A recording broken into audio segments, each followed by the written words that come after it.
bertobat bukan hal yang remeh-remeh ya.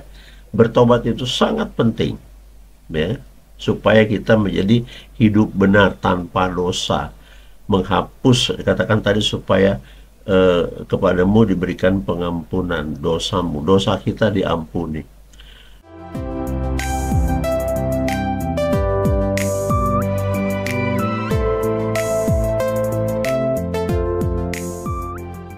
Bapak Ibu Saudara, saya akan memaparkan kembali di sini buat kita review kembali tentang apa yang sudah sampaikan pada video-video yang lalu. Sebab saya patut mengira itu udah cukup ya. Cuman karena sudah dihack, saya akan ulang lagi di sini buat teman-teman, terutama teman-teman yang baru bergabung dengan video ini yang berjudul channelnya adalah Kuasa Iman Kristen. Nah, yang melandasi dari semua keberhasilan kita kontak atau akses suara kita melalui doa kepada Tuhan Yesus adalah dosa. Bila dosa kita tidak ada, maka kita berkenan hidup kita di hadapan Tuhan. Nah, untuk bisa menghapuskan dosa, satu-satunya cara yang diperkenankan dan yang diajarkan di Alkitab adalah bertobatlah, bertobat. Nah, ada ayat untuk itu ya yang disampaikan di dalam Matius 4 ayat 17 berkata begini. Sejak waktu itulah Yesus memberitakan, bertobatlah sebab kerajaan sorga sudah dekat. Bapak Ibu Saudara, Yesus panutan kita, Tuhan kita, Juru Selamat kita. Dia sudah mengatakan, Yesus berkata, bertobatlah. Ini sebuah perintah. Perintah yang harus dipatuhi. Ya, bertobatlah sebab kerajaan Allah atau kerajaan sorga sudah dekat. Kemudian saya akan sampaikan lagi bagaimana di Kisah Para Rasul pasal yang kedua ayat 38 dikatakan begini. Petrus yang menyampaikannya, bertobatlah dan hendaklah kamu masing-masing memberi dirimu dibaptis dalam nama Yesus Kristus untuk pengampunan dosamu, maka kamu akan menerima karunia Roh Kudus. Bapak Ibu Saudara, oleh rasulnya Kristus yaitu Petrus lebih dijelaskan lagi bahwa pertobatan adalah pengampunan dosa yang diberikan oleh Sang Ilahi, Bapa Surgawi di dalam Yesus. Jadi bertobat bukan hal yang remeh-remeh ya. Bertobat itu sangat penting ya, supaya kita menjadi hidup benar tanpa dosa, menghapus, katakan tadi, supaya kepadamu diberikan pengampunan dosamu, dosa kita diampuni. Dan ada yang berkata begini, Pak, dosa kita kan sudah ditebus di kayu salib. Ya benar, lalu maksud Anda kalau sudah ditebus di situ, itu kan sudah ribuan tahun yang lalu Yesus di kayu salib menebus dosa-dosa kita, benar. Tetapi apakah dengan itu lalu kita hari ini ya, kemudian setelah disalib kita anggap bahwa dosa kita sudah diampuni, lalu kita boleh melakukan dosa-dosa lagi? Udah salah, bukan begitu. Justru apa yang dilakukan Yesus ketika itu harus kita jaga. Jangan kita melakukan lagi hal-hal yang tidak berkenan bagi Tuhan, yaitu dosa. Tapi oleh karena masih banyak yang kita melakukan dosa dan mungkin juga tidak disadari ya bahwa kita berdosa. Nah, pada kesempatan ini saya akan mengatakan kembali apa yang dikatakan tadi di kedua ayat itu, bahwa kita diminta bertobat, diminta. Nah, bagi teman-teman Bapak Ibu Saudara yang tidak suka, tidak ingin atau menunda pertobatan, minggu depan, tahun depan kah, 2 tahun lagi kah, itu bukan urusan saya. Kalian saya sarankan, ini suara kebenaran ya, sampaikan lewat layar kecil YouTube ini. Kalau Bapak suka, lakukan. Kalau tidak, jangan dilakukan. Karena kita harus menjadi pelaku firman. Bukan aku yang mengatakan. Bapak Ibu sudah dengar tadi, Matius 4 ayat 17 dan Kisah Para Rasul 2 ayat 38 dikatakan oleh Petrus, bertobatlah, hendaklah kamu masing-masing memberi dirimu dibaptis dalam nama Yesus Kristus untuk pengampunan. Jadi pemeteraian pertobatan itu, pengampunan itu dalam baptisan. Yang lebih dasar tadi disampaikan oleh Petrus, maka kamu akan menerima karunia Roh Kudus. Roh Kudus itu adalah karunia dari kemuliaan Tuhan di surga untuk saudara-saudara yang memang layak menerima. Bapak Ibu Saudara, tidak semua orang menerima Roh Kudus. Walaupun ada orang banyak meminta, karena bisa Roh Kudus itu dipinta. Tidak semua. Tetapi kalau memang hatinya benar dilihat oleh itu, karena Tuhan Yesus melihat hati kita dan mengetahui isi hati kita dan melihat iman kita seperti apa. Kalau memang benar-benar membutuhkan Roh Kudus, tentu saja Tuhan Yesus, Bapa di surgawi di dalam Yesus akan memberikan itu kepada Anda semua dan kepada kita, ya Bapak Ibu Saudara. Nah, jadi itu pertobatan diperlukan supaya kita bisa melangkah lebih maju lagi karena kita sudah diampuni dosa-dosa kita. Bapak Ibu Saudara. Apakah Bapak Ibu Saudara tidak mau dosa diampuni? Harus, kalau mau hidup berkemenangan. Tapi kalau mau hidup tetap dicengkram, dikuasai, tetap dipegang, disetir, diarahkan oleh iblis atau para setan-setannya, ya tidak perlu bertobat, berdosa saya terus, kan begitu ya. Untuk apa pilih bertobat? Karena tadi bertobatlah, kan dianjurkan bertobatlah. Kalau nggak mau bertobat nggak apa-apa, kan begitu ya. Bapak Ibu Saudara, di Lukas 19 ayat 10 dikatakan, karena anak manusia datang untuk mencari dan menyelamatkan yang hilang. Anak manusia di sini Yesus ya. Jadi Yesus datang ke bumi adalah untuk menyelamatkan kita. Yesus datang ke dunia ini untuk mencari orang-orang berdosa, yaitu bukan orang-orang benar, orang-orang berdosa. Nih, di Markus 2 ayat 17 dikatakan begini, bukan orang sehat yang memerlukan tabib, tetapi orang sakit. Aku datang bukan untuk memanggil orang benar, ini kata Yesus, tetapi orang berdosa, supaya mereka bertobat. Balik lagi. Jadi Yesus datang ke dunia diutus oleh Bapa Surgawi di tengah-tengah manusia yang sudah banyak dicengkram oleh iblis. Allah itu tahu. Kalau tidak dilakukan ini, manusia itu seturut dengan iblis.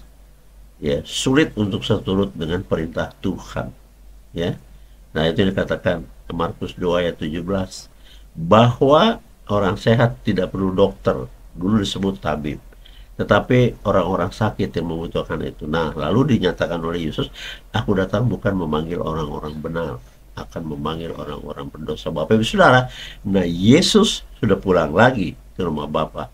Hari ini tinggal firman-Nya saja kita napak tilasi dari Alkitab. Kita pelajari. Inilah peninggalan-peninggalan pesan itu yang mau kita mengerti, kita pahami, kita imani, kita lakukan supaya kita benar-benar menjadi pelaku firman dan benar-benar hidup di dalam firman Tuhan. Nah, kalau kita tidak hidup di dalam firman Tuhan, maka kita hidup dengan seluruh aturan-aturan yang duniawi, yang kebanyakan ini diperbuat oleh iblis. Karena iblis dengan para setannya sudah berkuasa benar di atas bumi. Bapak Ibu Saudara. Lalu itu tadi ya makna kedatangan Yesus ya, kedatangan Yesus ke dunia mengampuni dosa saudara dan saya. Udah paham. Nah, bagian yang keduanya arti pertobatan yang sesungguhnya. Apa artinya pertobatan itu yang sebenarnya? Dan ini kan harus dipahami, ya kan? Mari kita lihat di dalam Kisah Para Rasul 3 ayat 19. Kisah Para Rasul 3 ayat 19. Dikatakan begini, karena itu bertobatlah dan berbaliklah kepada Allah, supaya dosamu dihapuskan. Masih sama ya, masih sama auranya, masih sama tekanannya, masih sama maknanya, bahwa kita harus kembali kepada jalan kebenaran, yaitu ke dalam firman Tuhan. Karena itu bertobatlah, kan gitu ya, supaya bermanfaat kehadiran Tuhan di tengah-tengah kita. Jadi jangan sampai ada orang menolak, Pak, ayo kita melakukan pertobatan. Terus dia bilang, ya tahun depan aja deh saya bertobat. Rupanya orang yang begini masih suka, senang dalam dunia-dunia dosa yang digumulinya selama ini. Mungkin dosa itu nyaman ya bagi dia, maka tidak beranjak dari situ ya Bapak Ibu. Dan sebetulnya orang yang mau bertobat itu karena ada penyesalan ya, penyesalan akan hidupnya yang murat-marit, karena setan tidak akan mungkin mengatur kehidupannya dengan baik dan teratur, enggak, akan murat-marit kan gitu ya, sesat gitu. Nah, orang-orang yang sadar akan ini, dia akan datang menghampiri Tuhan, merasa bersalah, merasa tidak benar, lalu dia pun mohon pertobatan. Nah, lalu berdoalah, mohon supaya diampuni. Seperti itu. Bukan dikatakan, karena itu bertobatlah dan berbaliklah kepada Allah. Jadi tadinya jalannya dia terus di dalam kubangan dosa, sekarang dia harus keluar dari situ, berbalik kepada Allah. Supaya Allah menolong. Teman-teman, ketika Anda sudah bertobat, maka Allah akan menolongmu sungguh-sungguh, tidak main-main. Tuhan itu tidak pernah berdosa, Bapak Ibu Saudara. Bahkan dikatakan lagi di dalam kitab Alkitab kita di Imamat 20 ayat 26 ya. 20 ayat 26 Imamat. Kuduslah kamu bagiku sebab aku ini Tuhan kudus. Ya.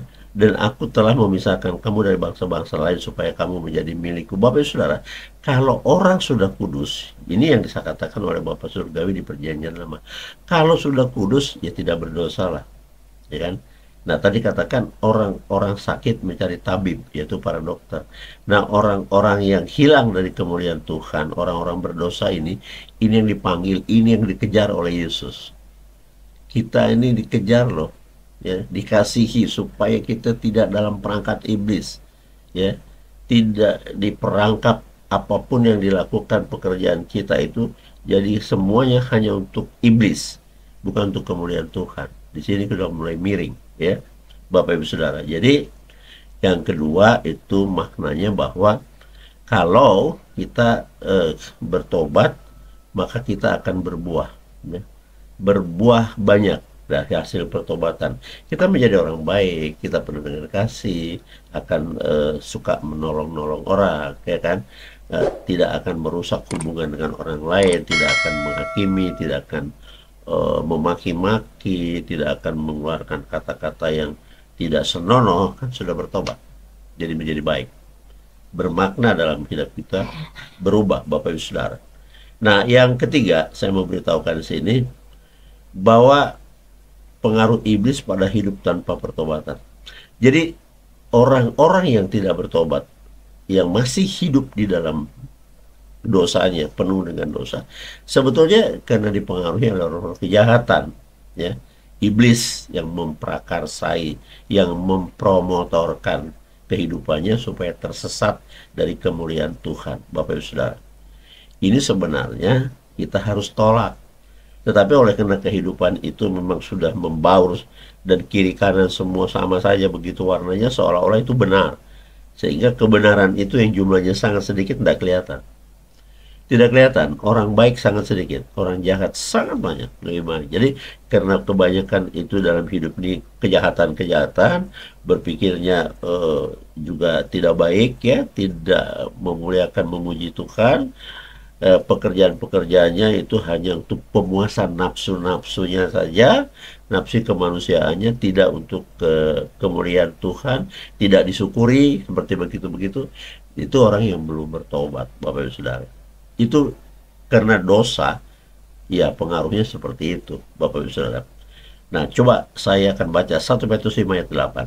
Ini poin yang ketiga, ya Bapak Ibu. Sadarlah dan berjaga-jagalah, lawanmu si iblis berjalan keliling-keliling, sama seperti singa yang mengaum-aum dan mencari orang yang dapat ditelan. Saya katakan tadi diterkam, ya, dicengkeram, ya, dikuasai. Ini malah ditelan sudah. Ya, 1 Petrus 5 ayat 8 mengatakan orang-orang berdosa itu, orang-orang yang tidak punya iman itu kan tidak ada imannya, mudah sekali ditelan.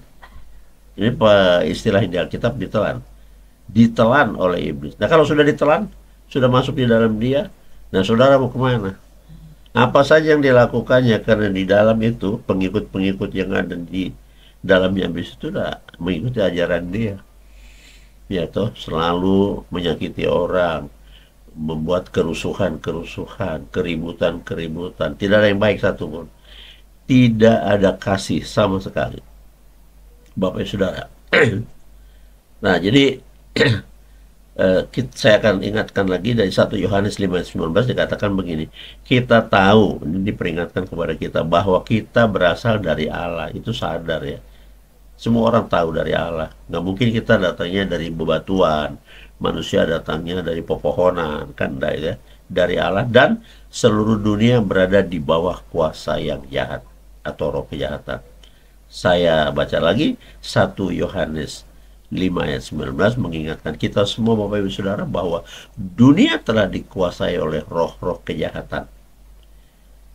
Namun kita tahu bahwa kita ini berasal dari Allah. Nah, ini yang harusnya kita halau. Oh, kita sadar kita ini dari Allah Bapa. Kita sadar kita berdoa untuk apa. Kita sadar ke gereja itu ya yang kita harapkan berkat-berkat dari kemuliaan Tuhan lewat pendeta dan pastor sebagai kepanjangan tangan ilahi. Tetapi sayangnya keluar dari tempat beribadah, keluar lagi dari ruang doa di rumahnya, dimanapun, lalu sampai di pergaulan yang umum di dunia, baik dengan tetangganya, di kantornya, atau di tempat kerjanya, katakan saya di kampusnya, itu sudah mulai onar lagi. Kembali lagi kuasa si jahat menguasai dia. Berbohonglah, kan tidak boleh berdusta. Berbohonglah dilakukan, ya, sesuai dengan pekerjaan-pekerjaannya, mulai ambil keuntungan-keuntungan yang tidak diperkenankan, yang bukan haknya dia ambil, kan tidak boleh itu Bapak Ibu Saudara. Nah, jadi sekalipun saya menyampaikannya dengan cepat ini supaya menyadari bahwa kalau demikian kita masih dalam kubangan dosa, kita tidak mau bertobat, ya kita tidak akan mendapat apa-apa dari Tuhan.